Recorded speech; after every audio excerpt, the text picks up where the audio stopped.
Assalamualaikum warahmatullahi wabarakatuh. Ila hadrati sayyidina wa habibina wa syafi'ina Muhammadin sallallahu alaihi wasallam, thumma ila arwahi abaihi wa ihwanihi minal anbiya wal mursalin. Salawatullah wa salamuhu alaihi wa alim ajma'in wa ila arwahi alil kubur minal mu'minin wal mu'minat wal muslimin wal muslimat wal muallimin wal muallimat kul majma'in syamul Fatihah. A'udzu billahi minasyaitonir rajim. Bismillahirrahmanirrahim. Alhamdulillahi rabbil alamin. Arrahmanir rahim. Maliki yaumiddin. Iyyaka na'budu wa iyyaka nasta'in. Ihdinas siratal mustaqim. Siratal ladzina an'amta 'alaihim ghairil maghdubi 'alaihim waladdallin. Amin. Bismillahirrahmanirrahim. Alhamdulillahirabbil alamin.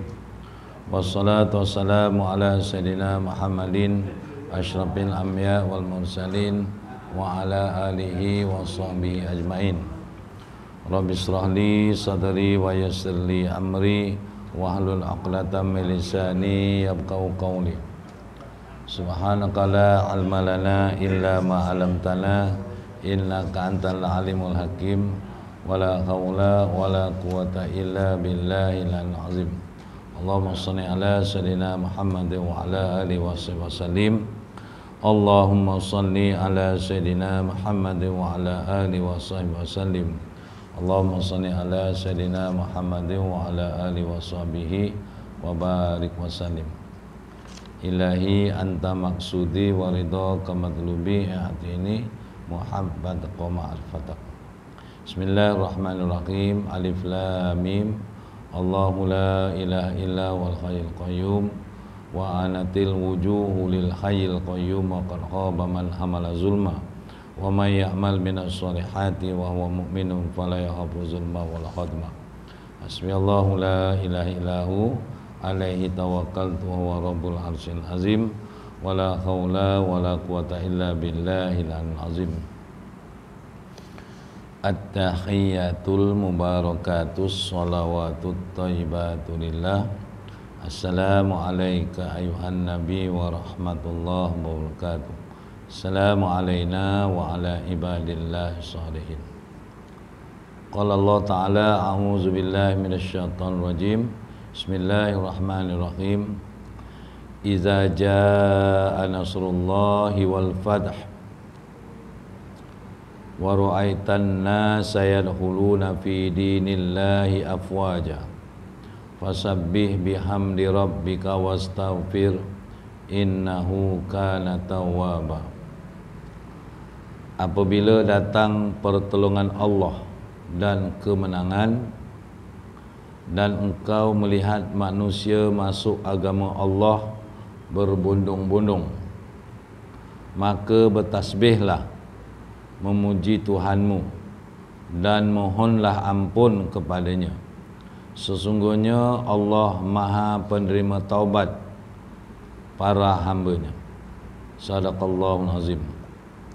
Yang saya muliakan Al-Fadil Tuan-Tuan Imam, seterusnya Tuan Bilal yang amat berusaha, Tuan Pengurusi serta ahli jawatan kuasa, Tuan-Tuan Guru, para alim ulama, hadirin hadirat, muslimin muslimat, para muhibbin rahimakumullah.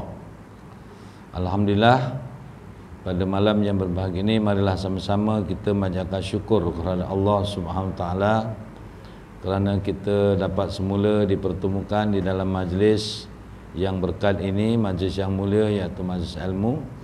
Mudah-mudahan kita dianugerahkan istiqamah oleh Allah Ta'ala untuk terus menghidupkan sunnah Nabi yang agung ini, dan insya-Allah mudah-mudahan menjadi penyebab kepada Allah Ta'ala mengampunkan semua dosa-dosa kita insya-Allah. Tuan-tuan yang muliakan, minggu yang pertama seperti biasa kita akan membacakan tafsir, berkaitan dengan tafsir. Jadi alhamdulillah saya akan menyambung tafsir surah daripada ayat lazim, iaitu surah An-Nasr, iaitu apa yang disebut sebagai pembukaan kota Mekah ataupun pertolongan kemenangan. Jadi sebagaimana yang kita sebut tadi bahawa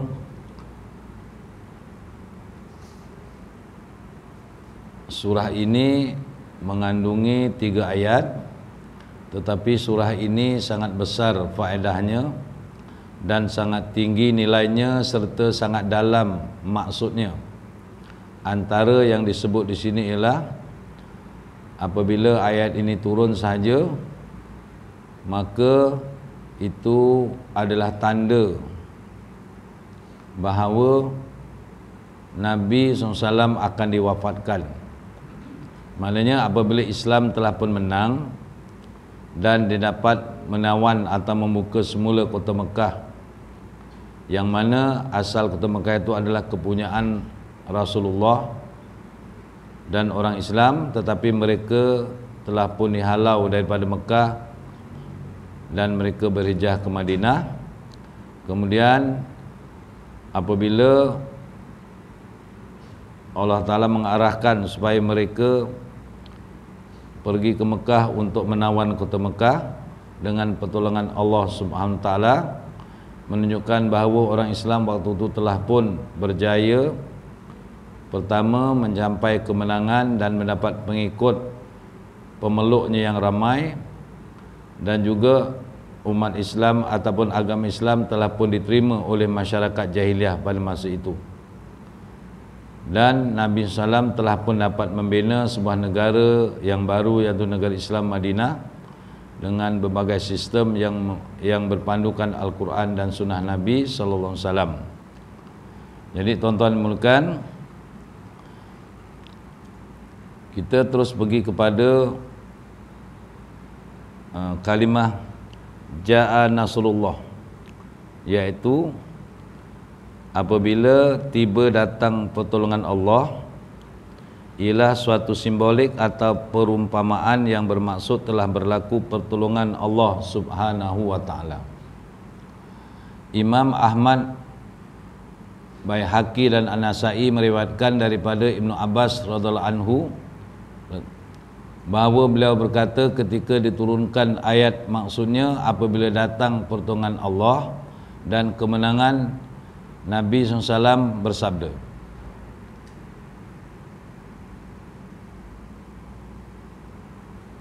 "Nu'aitu ila nafsi," kata Nabi, nampaknya sampailah sudah takziah awal bagiku.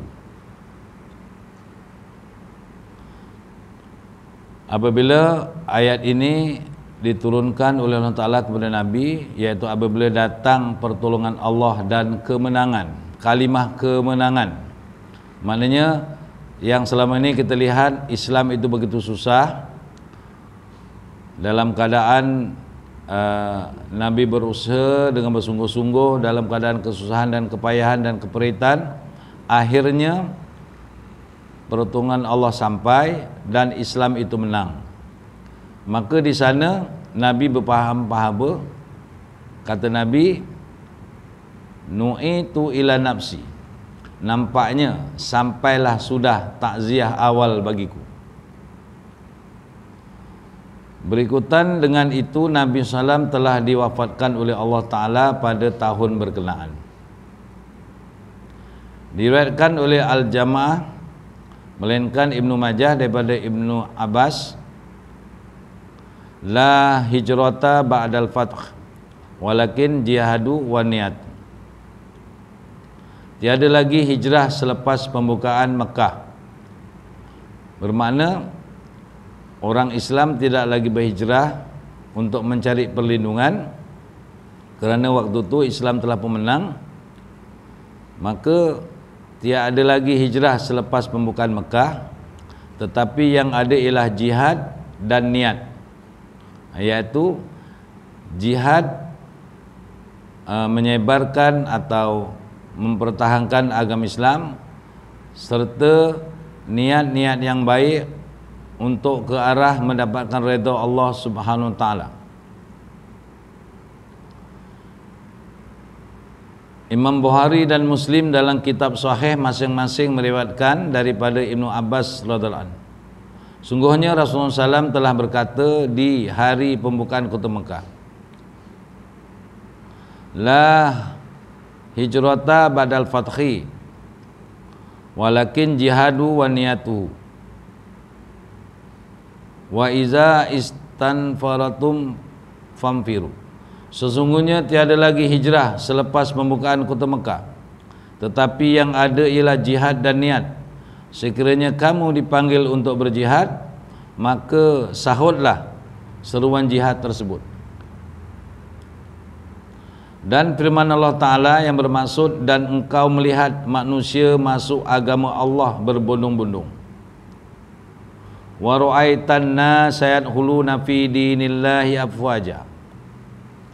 Yang bermaksud, dan engkau melihat manusia masuk agama Allah berbondong-bondong.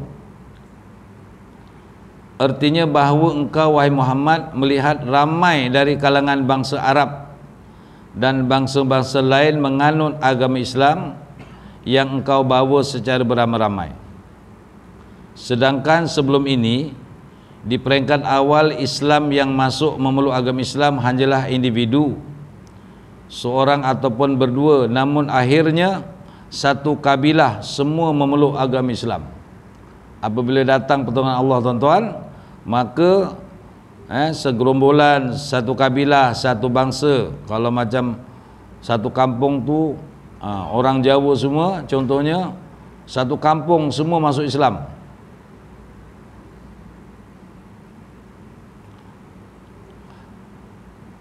Tuan-tuan yang dimuliakan, hari ini kalau kita lihat, kita menyorot kembali sedikitlah akan suasana pada hari ini, keadaan umat Islam di dunia pada hari ini. Agak-agak tuan-tuan lihat agama Islam hari ini bagaimana kedudukannya di pandangan mata dunia. Sudah pasti kita lihat bahawa agama Islam hari ini betul terancam, tak kuat, dikotak-katik. Sedangkan orang Islam bukannya sikit, ramai. Kerana contohnya lah yang paling mudah kita lihat, negara Palestin itu dah berapa tahun? 40 tahun lebih. Bukan hanya dijajah, tetapi tiap-tiap hari orang-orang Palestin itu dibunuh. Dan tak ada siapa yang mampu nak bantu, nak tolong. Sedangkan orang Islam keliling dia ramai. Sekelilingnya tu tuan-tuan, Jordan, Lebanon, Suria,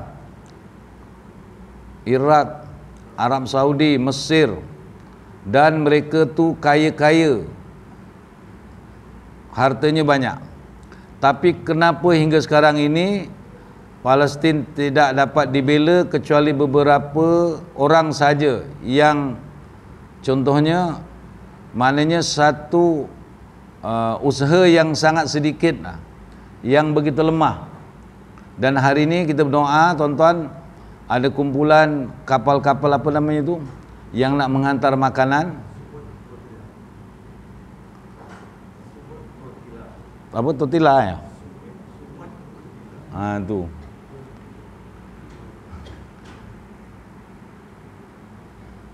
maknanya tuan-tuan, kita nak kata secara jawapannya ialah umat Islam hari ini tertindas begitu.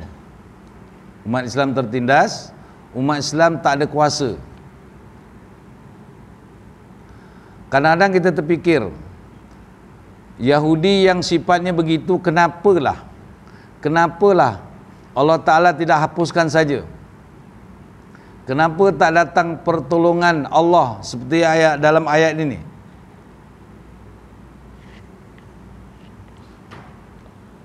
Iza ja'a nasrullah.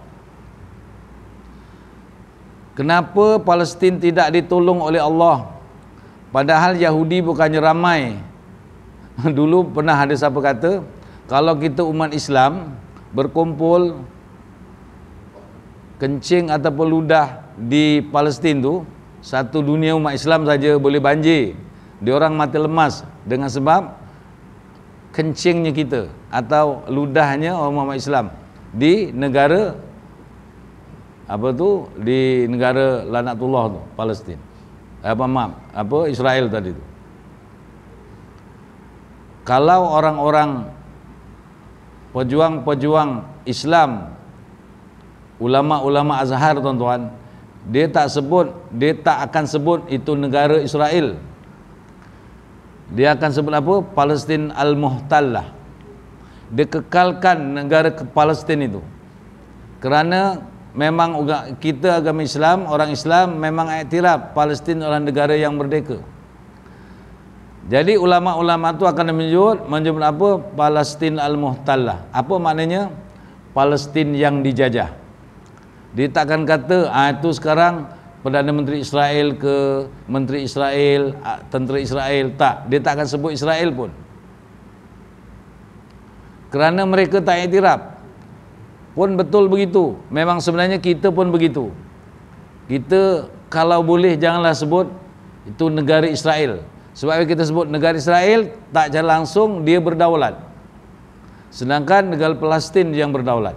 Dia datang menceroboh. Jadi tuan-tuan, maka apabila kita lihat begini, saya pernah dengar ceramah daripada Ustaz Abdul Samad tentang orang bertanya perkara ini. Kenapa orang Islam, kenapa Allah Ta'ala tidak hapuskan saja bangsa Israel ni, sedangkan bangsa-bangsa yang dulu, kaum Ad, Thamud boleh dihapuskan, tapi yang ini kenapa dibiarkan hingga ke akhir zaman?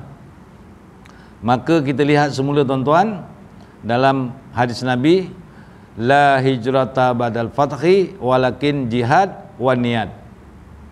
Jadi maknanya tak secara langsung sebenarnya Allah Ta'ala berikan kita peluang, berikan kita peluang dan ruang untuk kita mendapat kemanisan berjihad untuk nak membantu Palestin dan kita melawan Israel. Jadi itu adalah jihad. Kerana apabila jihad, kalau mati syahid, bermakna Allah Ta'ala nak hadiahkan kepada umat Islam seluruh dunia, khususnya jiran-jiran tetangga dia itu, satu peluang mati syahid. Peluang mati syahid untuk berjihad mempertahankan Masjidil Aqsa. Rupanya begitu. Jadi maknanya tuan-tuan, apabila ada peluang ini, maka marilah sama-sama kita mengambil peluang agar peluang ini tidak terlepas daripada kita, dengan cara semampu kita dan dengan cara yang bersesuaian dengan kita lah. Hukum jihad melawan Israel ni bagi negara yang jiran-jiran tu adalah fardu ain. Bagi kita yang jauh ni fardu kifayah, tapi masih lagi dalam kategori wajib. Jadi maknanya tuan-tuan, apa yang perlu kita buat? Kita boleh membantu dengan harta, kita boleh membantu dengan, walaupun mungkin kita tak boleh pergi ke sana, tapi sekurang-kurangnya yang paling rendah sekali bantuan kita lah doa. Maka janganlah kita berhenti terus berdoa supaya Allah Ta'ala bantu Palestin, sahabat-sahabat kita, saudara mara kita yang sentiasa ditindas daripada dulu. Kerana apa tuan-tuan? Kerana kita lihat bahawa antara soalan kubur nanti, ini kita nak kembali pada soalan kubur. Salah satu daripada soalan kubur nanti kita di sana, dalam kubur, saya dan tuan-tuan akan disoal juga, ditanya oleh malaikat, ma ehwanuka, man ehwanuka, siapa saudara-saudara kamu? Kita akan jawab, al-Islam, muslimin wal muslimat, ehwani. Tapi adakah kita boleh jawab tuan-tuan, sedangkan kita tak nak mikir pun, tidak pernah terasa sedih ke, tidak pernah merasa apa-apa pun tentang selama ini saudara kita itu ditindas, dibunuh, Kata Ustaz Azhar Idrus, rupa-rupanya selama ni orang-orang Palestin yang ditangkap itu antaranya mereka akan diambil, yang ditawan itu diambil organ-organnya, dihantar ke Amerika, dihantar ke Perancis, dihantar ke Kanada. Apabila hospital yang apa nama, yang berkompromi dengan Israel itu, order je dia akan hantar. Dia hantar jantung, dia hantar limpa, dia hantar hati, dia hantar buah pinggang anak-anak Palestin. Dia hantar kulit, dikoyak begitu aja kulit, tuan-tuan, bagi orang Palestin yang selama ni yang ditawan itu. Kadang-kadang mereka contohnya tawan 1000, nanti apabila dia mesyuarat gitu gini, dia akan pulangkan 800, yang 200 lagi mana, hilang gitu aja. Itulah antaranya. Jadi rupanya mereka ni telah lama mengerjakan benda-benda ni. Jadi kalau kita tak rasa pilu ke, atau rasa sedih, atau rasa kesian, itulah kita bimbang, tuan-tuan. Nanti apabila kita nak menjawab di hadapan malaikat nanti tu di alam kubur, ditanya siapa saudara kamu, kita tak boleh nak menjawab sebab kita tak ada rasa apa-apa langsung pun. Jadi itu sebab, tuan-tuan, kalau boleh janganlah kita berhenti berdoa untuk mereka. Semana yang kunut nazilah dan sebagainya itu, kita terus. Itu yang dikatakan kata Nabi tadi, walakin jihad wan niat. Jadi bermakna kita ada niat nak bantu. Yang jihad, yang mau berjihad, jihadlah. Mungkin kita jihad dengan wang ringgit kita, harta benda kita. Maknanya jangan sampai orang kata, orang Jawa kata sitik pun orang merecel. Janganlah sampai begitu, tuan-tuan. Kena ada. Kena ada, sebab nanti kita akan ditanya di sana. Tuan-tuan dan dimulakan,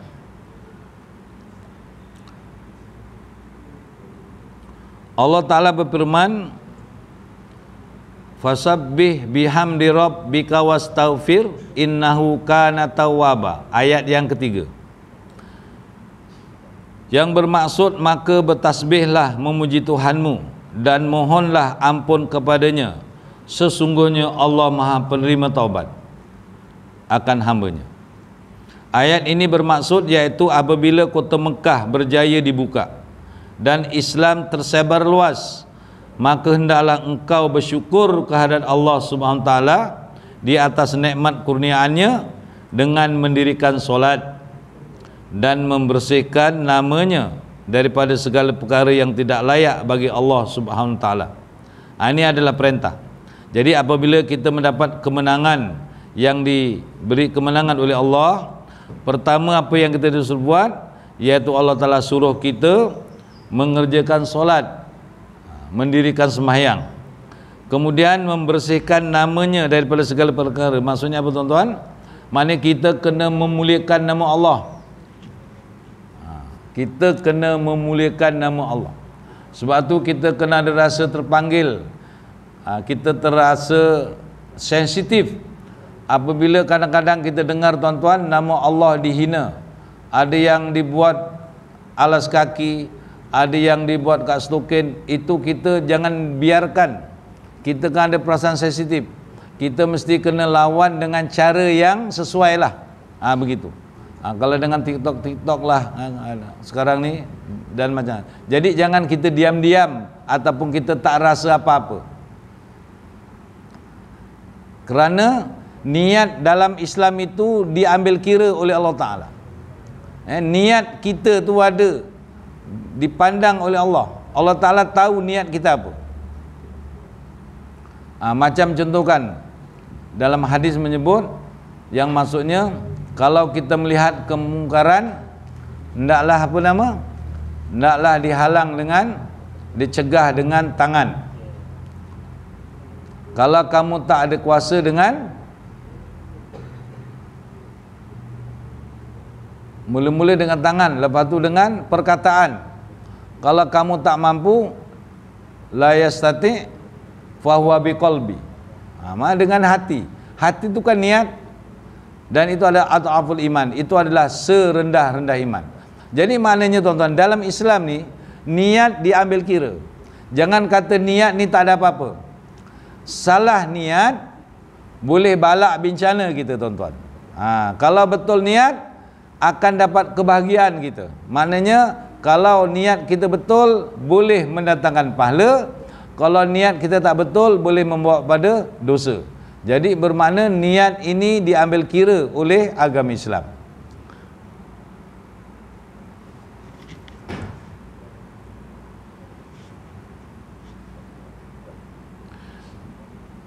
Jadi tuan-tuan yang muliakan, apabila dilihat kurniaan Allah itu, Allah Ta'ala suruh kita mendirikan solat dan membersihkan namanya daripada segala perkara yang tidak layak bagi Allah Ta'ala.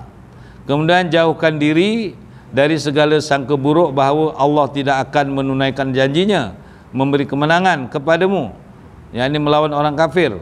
Maknanya tuan-tuan, pertolongan Allah Ta'ala dekat sebenarnya. Pertolongan Allah Ta'ala akan datang. Kita ni sekarang perjuangkan agama kita Islam supaya menjadi lebih mulia, Islam itu ditinggikan. Kita berusaha, kadang-kadang kita tertunggu-tunggu kenapa Allah Ta'ala tak bantu, kenapa Allah Ta'ala tak bantu, kenapa Allah Ta'ala tak tolong. Sebenarnya tuan-tuan, di sana dilarang, jangan sekali-sekali kita menyangka buruk pada Allah Ta'ala. Kita kena jauhkan diri dari segala sangka buruk bahawa Allah Ta'ala tidak akan tolong kita. Allah Ta'ala akan tolong. Kerana sebelum Allah tak tolong, Allah Ta'ala nak tengok bagaimana pula usaha kita, usaha ikhtiar kita bagaimana. Tuan-tuan, Allah Ta'ala nak tengok kita ni usaha ke tidak. Takkan tiba-tiba nak, orang kata nak makan suap macam gitu aja. Kita kan ada usaha, ada usaha, baru nanti Allah Ta'ala akan tolong. Allah Ta'ala akan nak lihat bagaimana usaha ikhtiar kita, sejauh mana kesungguhan kita untuk berjihad tadi itu. Tuan-tuan dan puan, disebut di sini gandingan tahmid, yakni kalimah alhamdulillah dengan tasbih. Justru pertolongan dan kemenangan yang engkau peroleh adalah kurniaan Allah jua. Oleh itu banyakkanlah puji-pujian baginya. Pohonlah juga kepada Allah Ta'ala keampunan untuk dirimu dengan penuh rasa tawaduk dan rasa sesal, kerana kecuan diri jua sebagai pengajaran untuk umatmu. Mohonlah keampunan untuk pengikutmu yang sebahagian mereka merasa runsing dan takut kerana lambatnya pertolongan daripada Allah Ta'ala.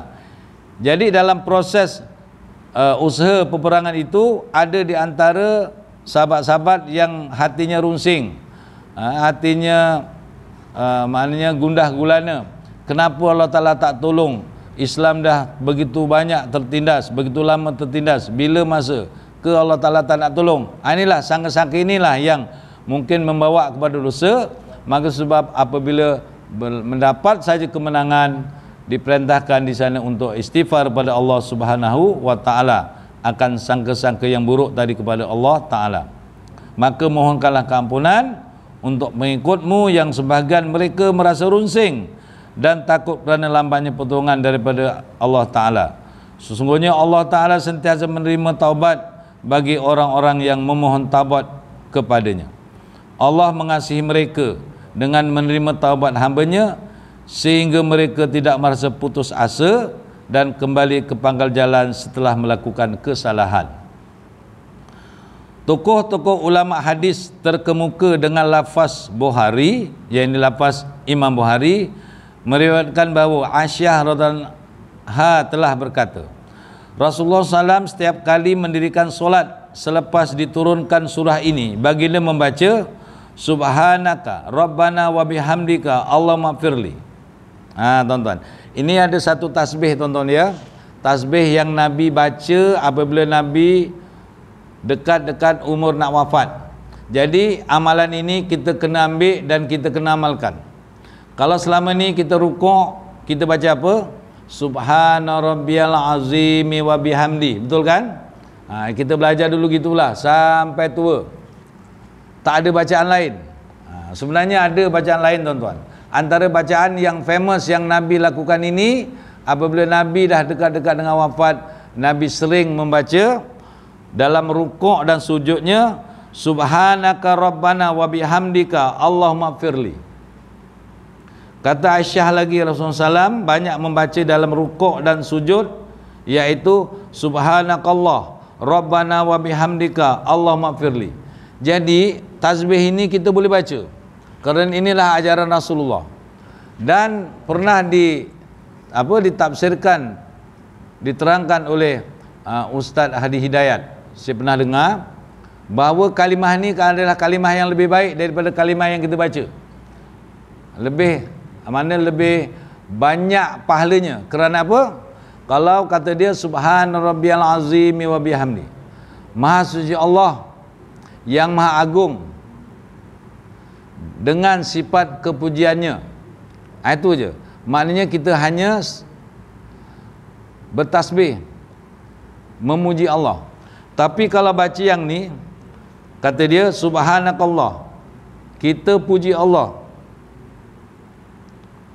wa bihamdi, dan kita bertasbih dan bertahmid. Subhanakallah tu tasbih, wa bihamdika tahmid, tasbih dan memuji.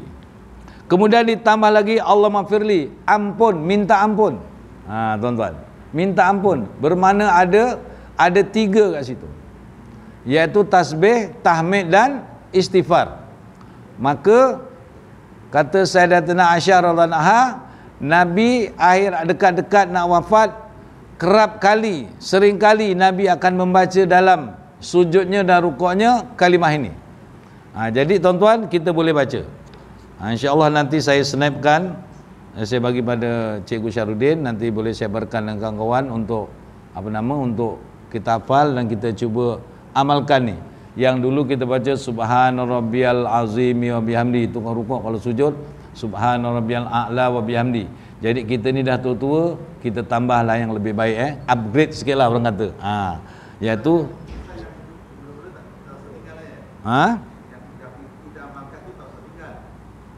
nak baca lagi pun boleh, tak baca terus pun tak apa. Tukar yang ni pun tak apa. Tukar terus yang ni. Begitu. Tapi kalau maknanya kita kena nanti kita hafal dululah. Subhanakallahumma rabbana, subhanakallah rabbana wa bihamdika Allah maghfirli. Kita ikut cara Nabi, dan kita ikut ni sunnah Nabi, mengikut umur Nabi. Bermakna kita ikut sunnah Nabi sama dengan umur Nabi. Nabi umur 60 tahun ke atas, Nabi dah mula baca bacaan ini. Jadi kalau yang masih muda-muda nak ikut, lagi bagus, dia awal-awal lagi baca. Macam kita ni dah macam terlambat juga. Bukan yang dulu tu tak bagus, tetap bagus, tapi kita ambil yang lebih bagus kerana ini lebih lengkap, kata Ustaz Hadi Hidayat. Subhanakallah rabbana wa bihamdika, ataupun subhanaka rabbana wa bihamdika Allah maghfirli.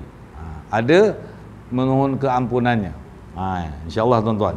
Jadi tuan-tuan, untuk seterusnya, maka untuk pedoman hidup dan hukum hakam dalam ayat ataupun dalam tafsiran ayat ini, surah ini mengandungi beberapa perkara penting seperti berikut. Yang pertama, setiap nikmat daripada Allah Ta'ala adalah mustahak disyukuri. Ini satu perkara yang kita kena faham untuk diri saya dan tuan-tuan, iaitu setiap nikmat daripada Allah adalah mustahak dan sepatutnya disyukuri.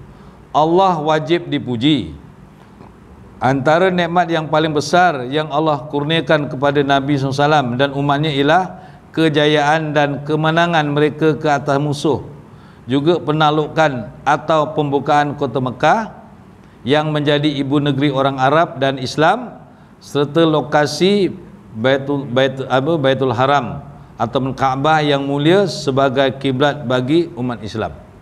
Jadi dulu kan kita tahu bahawa di dalam Kaabah itu, dulu sebelum kita pergi Mekah, ingatkan Kaabah tu kecil ke macam mana? Rupanya Kaabah tu kan besar, macam ni lah, lebih kurang macam surau ni lah. Dan dalamnya tu boleh masuk rupanya. Dalamnya boleh masuk, boleh baring-baring gitu, boleh sembahyang. Begitulah kan. Rupanya dia kan bangunan rumah kan. Jadi dulu dalam Kaabah tadi tu tuan-tuan, penuh dengan patung, 360 ekor patung. Ekor. 360 buah patung. Jadi apabila Nabi masuk saja ke kota Mekah, pertama-tama Nabi buang dulu benda-benda tu. Nabi hancurkan, bersihkan daripada patung, termasuk lilin-lilin ke apa ada itu, colok-colok apa semua, bersih. Bau-bau setanggi dah tak ada dah. Gitu. Tuan-tuan, apabila ada satu kisah tuan-tuan, apabila Nabi nak masuk, dah merancang dengan para sahabat, nak masuk kota Mekah, nak menyerang Mekah, tuan-tuan. Sebenarnya berita ini telah bocor, tuan-tuan. Strategi Nabi ini telah dibocorkan oleh sahabat. Ada satu orang, dia telah membocorkan rahsia dan dia antar utusan, iaitu orang Islam, Nabi Muhammad dan orang Islam akan menyerang Mekah. Jadi rupa-rupanya Nabi ni, tuan-tuan, intelijen dia ada lagi kuat. Bukan tak ada.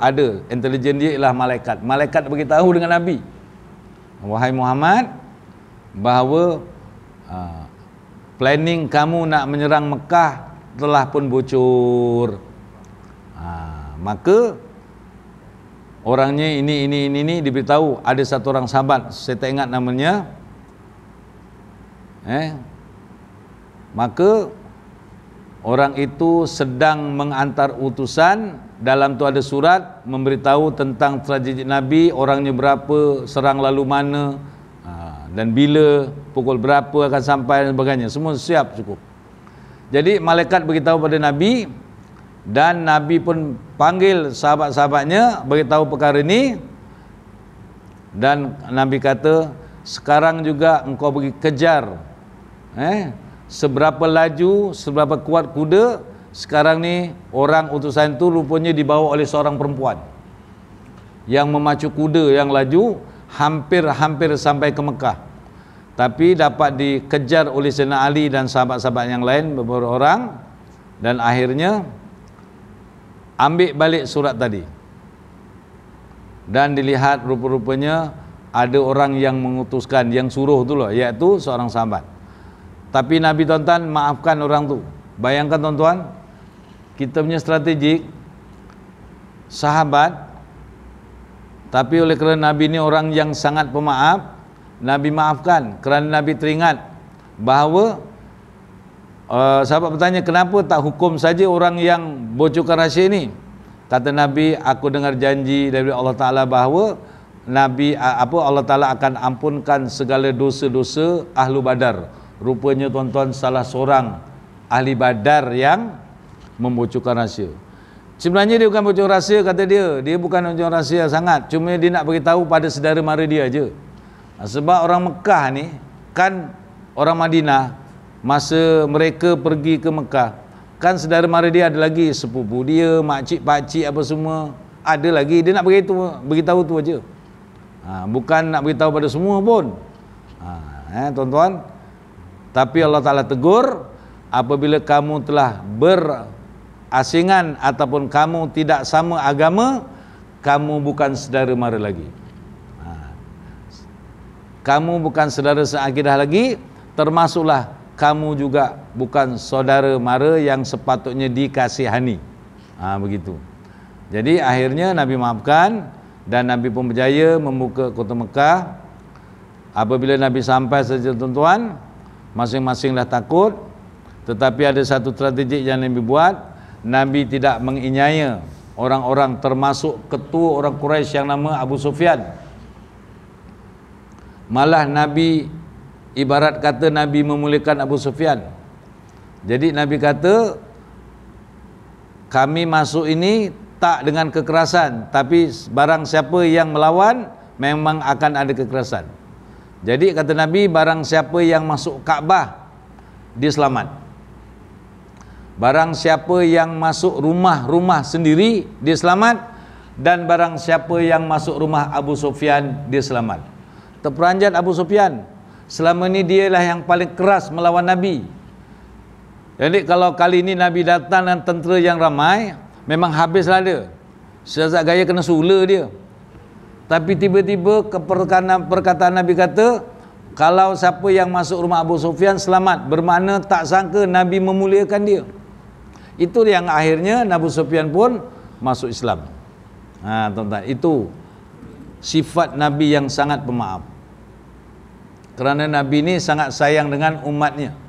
Walaupun dia belum Islam, Nabi tahu memang ini tugas dia, sampaikan Islam kepada umat manusia. Sebab tu banyak ayat-ayat Quran disebut ya ayuhan nas, wahai umat manusia, wahai umat manusia. Itulah yang disebut sebagai umat Nabi yang Nabi nak sampaikan Islam. Itu sebab Nabi antaranya pemaaf sangat dan sentiasa akan menyampaikan risalah-risalah tersebut. Jadi tuan-tuan, seterusnya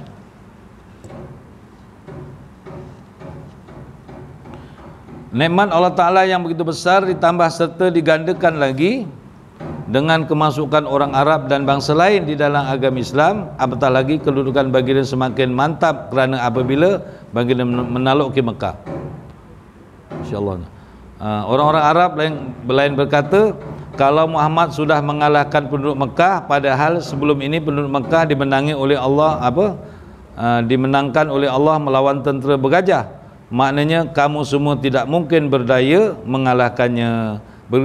Berikutnya dengan itulah mereka masuk Islam berbondong-bondong. Jadi insya-Allah tuan-tuan, ada sikit lagi ni, bukan sikit, banyak juga ni.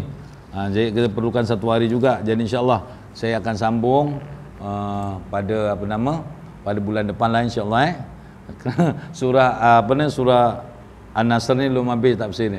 Banyak lagi perkara yang perlu kita ketahui. Jadi untuk itu sampai sini dulu yang dapat saya sampaikan. Terima kasih atas perhatian. Shadaqallahul azim. Aqulu qawli hadza. Assalamualaikum warahmatullahi wabarakatuh. Subhanakallahumma bihamdika asyhadu an la ilaha illa anta astaghfiruka wa atubu ilaik. Illal ladzina amanu wa tawassaw. Shadaqallah.